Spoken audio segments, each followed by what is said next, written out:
नमस्कार, मैं doctor Shilpa Yadav, assistant professor botany, government Dungar college, Bikaner.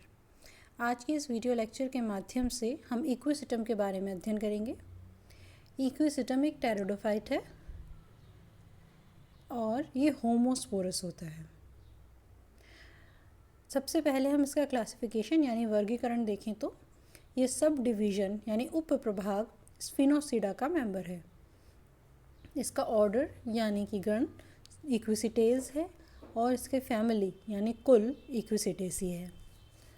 स्फिनोसिडा के एक जनरल कैरेक्टर्स के बारे में अगर हम अध्ययन करें तो ये जो प्रभाग है ये पेलियोजोइक महाकल्प के कार्बेनी पीरियड में विकसित हुए थे। इसका एकमात्र जो लिविंग जेनेरा यानी जीवित वंश है वो इक्विसिटम है।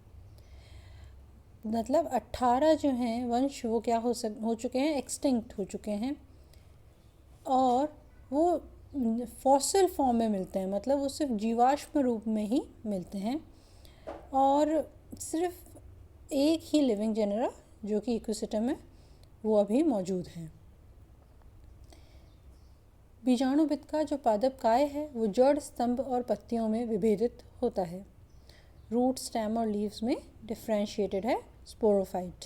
यानी मेन प्लांट बॉडी जो टेरिडोफाइट्स की होती है वो कैसी होती है, स्पोरोफिटिक होती है, 2N होती है, बीजाणुविद होती है। इसका जो स्टेम है या जो स्तंभ है वो संधित यानी आर्टिकुलेटेड, उन्हें अनुदैर्घ्य उभार व खांच युक्त with longitudinal ridges and grooves होता है।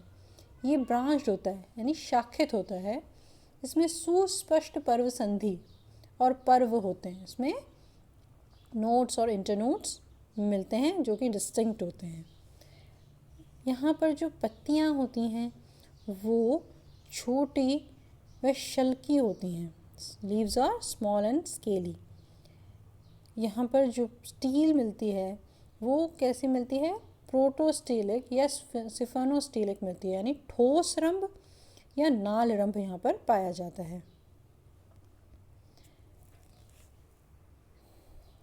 यहाँ पर जो इक्विसिटम है उसके अंदर तो सेकेंडरी ग्रोथ यानी द्वितीयक वृद्धि देखने को नहीं मिलती, लेकिन जो लुप्त यानी एक्सटिंक्ट हो गई है उन जातियों के अंदर, उन वंशों के अंदर हमें सेकेंडरी ग्रोथ यानी द्वितीयक वृद्धि देखने को मिलती है। जैसे कैलेमाइट्स जो है वो बहुत ही बड़े पेड़ हुआ करते थे जो अब क्या हो गए हैं, विलुप्त हो गए हैं। यहाँ पर जो स्पोरेंजियोफोर हैं यानी बीजाणुधानीधर हैं वो एक विशेष संवृंत संरचनाओं में विकसित होते हैं। बीजाणुधानीधर में क्या मौजूद होती हैं, बीजाणुधानियाँ मौजूद होती हैं और वो विशेष संवृंत संरचनाओं में विकसित होती हैं। बीजाणुधानीधर स्तंभ के शीर्ष पर संहत स्ट्रोबिलस बनाते हैं। जो स्पोरेंजियोफोर्स हैं उसके ऊपर क्या मौजूद होता है, कॉम्पैक्ट स्ट्रोबिलस होता है जो कहाँ मौजूद होता है, at the tip of the stem. ठीक है, और साथ ही साथ हमें क्या याद रखना है कि यहाँ पर जो स्पोरेंजियोफोर है उसमें जो स्पोरेंजिया हैं वो स्टॉक्ड स्ट्रक्चर्स हैं। यहाँ पर इक्विसिटम जो है वो तो होमोस्पोरस है, मैंने पहले ही बताया फर्स्ट स्टेप पे ही आपको, सम बीजाणुक है, परंतु इसकी कुछ लुप्त जातियाँ विषम बीजाणुक हैं। मतलब जो एक्सटिंक्ट स्पीशीज़ हैं, एक्सटिंक्ट जेनरा हैं वो हीट्रोस्पोरस थे। यहाँ पर जो डेवलपमेंट है वो एक्सोस्पोरिक प्रकार का होता है। मतलब गैमेटोफाइट का जो डेवलपमेंट है वो कहाँ होता है, स्पोर वॉल से बाहर होता है, इसलिए एक ऐसा होता है एक्सोस्पोरिक। युग्मोभिद का विकास बीजाणु भित्ति के बाहर होता है अर्थात बहिर्बीजाणु प्रकार का होता है। गैमेटोफाइट यहाँ पर ग्रीन कलर के होते हैं, हरे व स्वापोषित। और जो एंथ्रोजोइड्स यहाँ पर मौजूद होते हैं वो कैसे होते हैं, मल्टी फ्लैजिलेट होते हैं। ठीक है, अब हम बात करें इक्विसिटेल्स, ऑर्डर इक्विसिटेल्स की। तो ऑर्डर इक्विसिटेल्स में सिर्फ एक ही फैमिली है, एक ही कुल है, जो कौन सा है, इक्विसिटेसी। यहाँ पर इसमें इस जो गण में इस ऑर्डर के अंदर सिर्फ दो ही जेनेरा यानी दो ही वंश रखे गए हैं, इक्विसिटम और इक्विसिटाइट। इक्विसिटाइटिस। ये बात हम स्पिनोसिडा में पढ़ चुके हैं कि सिर्फ इक्विसिटम ही एकमात्र लिविंग जेनर है, जीवित वंश है। तो दूसरा जो वंश है इक्विसिटाइटिस, वो अब क्या है, सिर्फ फॉसिल फॉर्म, जीवाश्म रूप में ही पाया जाता है। जो सारे के सारे कैरेक्टर्स आपके सब डिवीज़न के थे, वही सारे कैरेक्टर्स यहाँ पर इस ऑर्डर के हैं, और क्योंकि इसमें सिर्फ एक ही फैमिली है तो उसके भी कैरेक्टर्स बिल्कुल सेम हैं। एक बार रिवीजन कर लेते हैं क्विकली। तो यहाँ पे स्पोरोफाइट यानी बीजाणुविद है, वो स्तंभ, पत्ती व जड़ में विभेदित होता है। स्टेम, लीफ और रूट में डिफ्रेंशिएटेड होता है। स्तंभ में स्पष्ट पर्व व पर्व संधियाँ पाई जाती हैं। स्टेम है nodes and indistinct nodes and internodes. पर्वों में अनुदैर्घ्य, उभार व खांच पाए जाते हैं, और उत्तरोत्तर पर्वों की खांच एकांतर क्रम में होती हैं। ठीक है, मतलब जो नोट्स हैं उसके अंदर,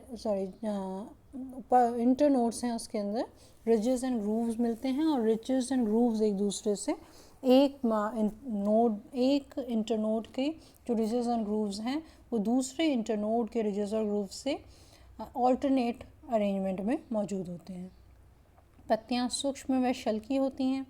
leaves are small and scaly. और यहाँ पर दोनों ही जो जातियाँ हैं, मतलब दोनों ही जो वंश हैं, इक्विसिटम और इक्विसिटाइटिस, ये दोनों ही कैसे हैं, होमोस्पोरस हैं। आगे बात करें तो यहाँ पर इलेटर्स मौजूद होते हैं। स्पोर्स के साथ इलेटर्स भी प्रेजेंट होते हैं।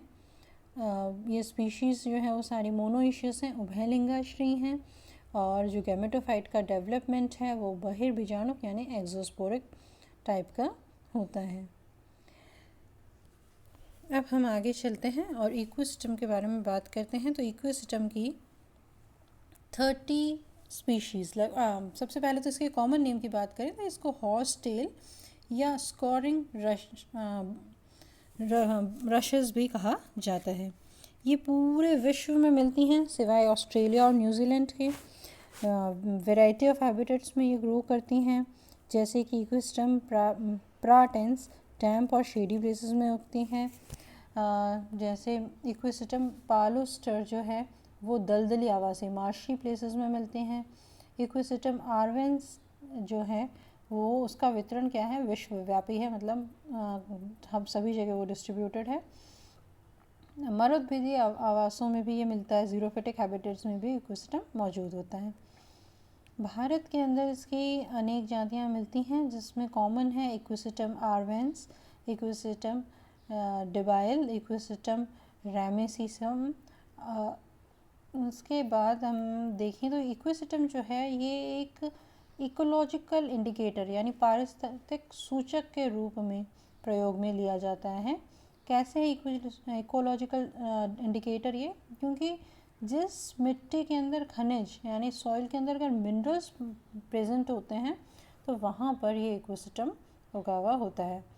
बेनेडिक्ट ने 1941 में ये बताया था कि जो इकोसिस्टम है उसकी कुछ जातियाँ गोल्ड को यानी सोने को संचित करती हैं। ये क्या, इसकी जो वॉल होती है वो हमेशा थोड़ी सी खुरदरी होती है, ठीक है, कठोर और अपघर्षी अब्रेसिव प्रकार की होती है। और ऐसा इसलिए होता है क्योंकि इसकी एपिडर्मिस के अंदर, इसकी बाह्य त्वचा कोशिकाओं के अंदर सिलिका मौजूद होता है। तो इस वजह से ये हमें कैसी दिखती है, एब्रेसिव अपघर्षी प्रकार की दिखाई देती हैं। उसके अलावा ये जो मेडिसिनल वैल्यू है इसकी, ये डायूरेटिक यानी मूत्रल के रूप में प्रयोग में आती हैं इसकी कुछ स्पीशीज़। तो ये इसके बारे में जनरल बातें हैं। तो आपको याद रखना है कि इकोसिस्टम की लगभग 30 स्पीशीज़ मौजूद हैं। इसका कॉमन नेम हॉर्स टेल और स्कोरिंग रशेस हैं। वर्ल्ड वाइड ये डिस्ट्रीब्यूटेड होती है और as a ecological indicator for minerals.